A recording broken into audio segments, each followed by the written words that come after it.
رمت نفسها من الطابق السابع لأنه حاولوا يعتدوا عليها. السلام عليكم. قصتنا اليوم من الجزائر عن بنت اسمها سهير ملقبة باللعبة لشدة جمالها وبشرتها الصافي، والشباب اللي كانوا يحاولوا انه يصاحبوها او يعملوا علاقة معها.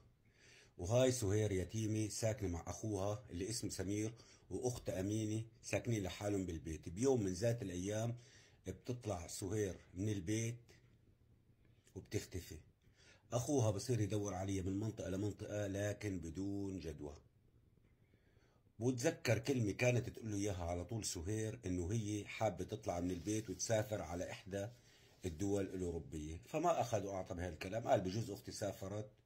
لكن بعد 6 اشهر سمير بقرر يروح على قسم الشرطة ويقدم بلاغ باختفاء اخته. رجال الشرطة بيطلبوا منه صورة سهير وبيعطوهم الصورة وبصيروا يدوروا بسجلات البحث، يعني إذا في ملاقيين جثة من حوالي 6 أشهر أو من أقل أو من أكثر.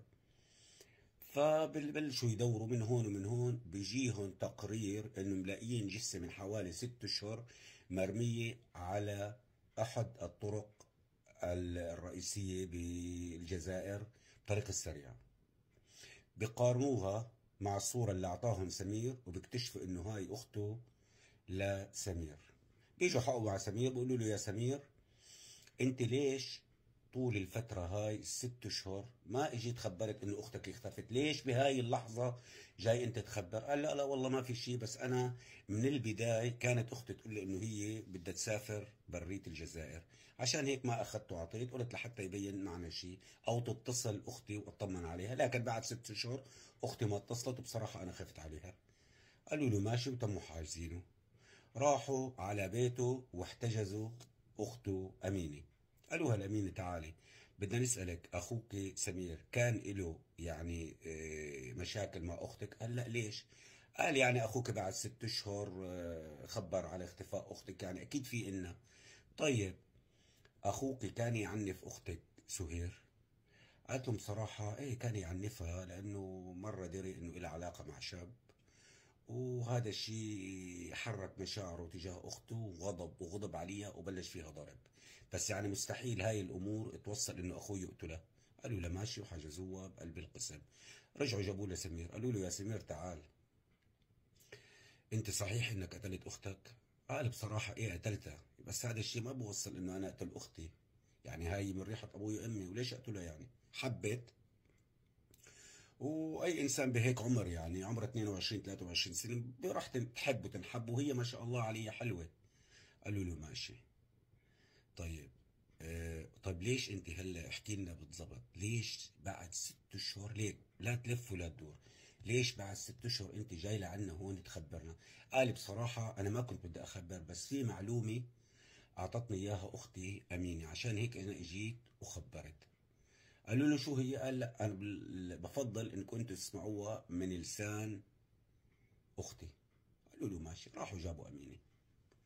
قالوا له يا امينه تعال احكي لنا ليش خبرت اخوك بعد 6 اشهر، وشو هي المعلومه اللي انت كنت خافيت عن اخوك وبعدين خبرتيه واجا خبر على اختفاء اخته سهير؟ قال بصراحه يا سيدي في قصه بالموضوع. قالوا له تفضلي. قالت له يا سيدي بصراحه من فتره انا عندي صاحبة اسمها حنان، يعني بنلتقي كل فترة وفترة مش على طول، يعني على حسب الفضاوة. قالوا له تمام. قال بيوم من ذات الايام كنت قاعدة عندها انا بالبيت، وكان لها عشيق اسمه امين.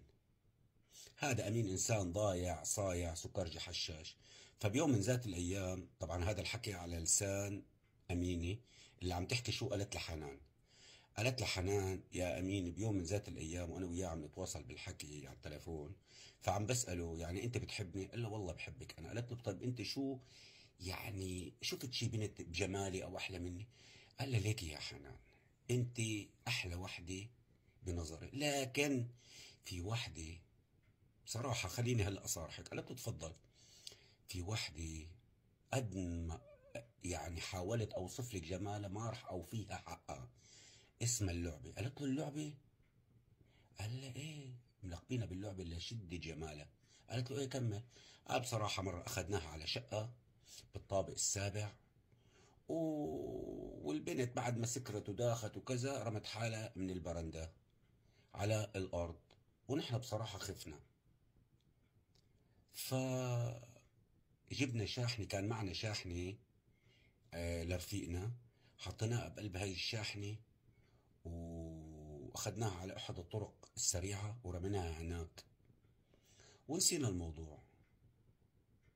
قال لي الضابط ايه وشو صار؟ قال لي والله ولا شيء يا سيادة الضابط، لكن انا لما سمعت انه عم تجيب سيرة اللعبة وما في حدا بالمنطقة كلها لقبه اللعبة غير اختي، فانا بصراحة شكيت بالموضوع ورحت خبرت اخوي سمير وقلت له انا شاكي انه يكون حبيب حنان هو اللي قتل اختنا.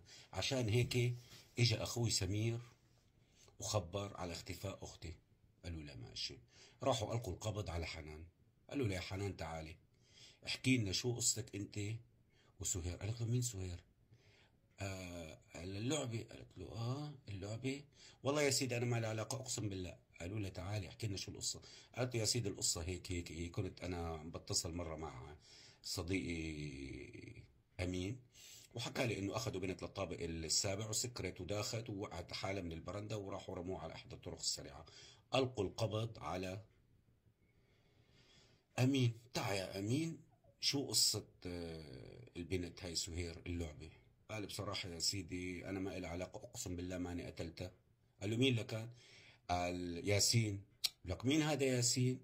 قال هذا ياسين عشيقة لسهير، وهو بصراحة جاب لعنا على الشقة وبعدين هو اللي رماها. قالوا له شو عم تحكي؟ قال له ايه والله هو اللي رماها.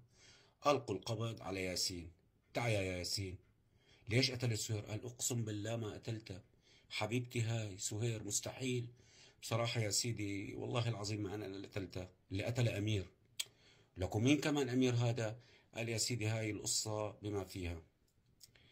القصة انه سهير كانت بدها تهرب من البيت واتصلت في وقالت لي يا ياسين انا بدي اترك البيت واطلع، بركي بقدر اسافر او الاقي طريقة انه اهرب من الجحيم اللي انا عايشيته مع اهلي. فتوعدنا بمنطقة وانا اتصلت برفيقي امير، هذا عنده سيارة تاكسي. السيارة هاي بيستخدمها هو يعني تمويه لانه هو بروج فيها مخدرات. قال له ايه؟ قال بصراحة يا سيدي اخذناها على الشقة وانا قعدت مع رفقاتي هدول الاثنين امين وامير، ولكن بعد فترة استأذنت منهم قلت له انا بدي اروح اجيب شوية اغراض. رحت اجيب شوية اغراض، ربع من ساعة نص ساعة رجعت على البيت. اول ما طلعت على الطابق السادس ولا اسمع خبطة على الارض، اركض على الشقة هيك افتح الباب والاقي امير وامين معصبين ودايخين وعم بيقولوا انه سهير رمت حالها من الطابق السابع. بصراحة نحن خفنا وحطيناها بهاي الشاحنة ورميناها على أحد الطرق السريعة. حتى التقرير الطبي الشرعي لما إجا قال إنه بالفعل هي متعرضة لكدمات وكذا، وأكيد سيارة ضاربيتها، فما حدا شك بالموضوع. المهم بعد ما اعترف ياسين حاولوا يدوروا على أمير، فتلوا الدنيا كلها على أمير ما لقوه، لكن آخر شيء إجالهم كشف بالمساجين انه امير مسجون. شو السبب؟ السبب انه امير كانوا ماسكينه وهو عم بروج المخدرات بالسيارة تبعينه وحابسينه. راحوا جابوه من السجن وقالوا له تعال. قالوا له شو يا امير ليش قتلت سهير؟ وهل المعلومات اللي اعطانا اياها ياسين حبيب سهير صحيح؟ قال لهم يا سيدي ليك كل المعلومات اللي قالكوا اياها ياسين مضبوطة 100% إلا جزئية صغيرة. قالوا له شو هي؟ قال لهم إنه ياسين هو اللي جاب لنا إياها على الشقة، باعنا إياها بيع مقابل نعطيه شوية مخدرات عشان كان مدمن مخدرات هو. ولما فاتت لجوا نحن حاولنا نعتدي عليها ونقرب عليها شوي شوي لحتى وصلت لعند البرندة، ولما شافت إنه خلص ما في مفر رمت حالها من البرندة على الأرض، ونحن خفنا حطيناها بالسيارة ورمناها على أحد الطرق السريعة. أحالوهم على المحكمة بعد ما كل واحد أدلى بشهادته، وحكموا على أمير بالسجن لمدة 20 سنة على مقتل سهير، بالإضافة لحكمه بترويج المخدرات. وحكموا على ياسين بالسجن لمدة 5 سنين، وحكموا على أمين بالسجن لمدة 3 سنين. وهاي نهاية قصتنا، والسلام عليكم ورحمة الله وبركاته.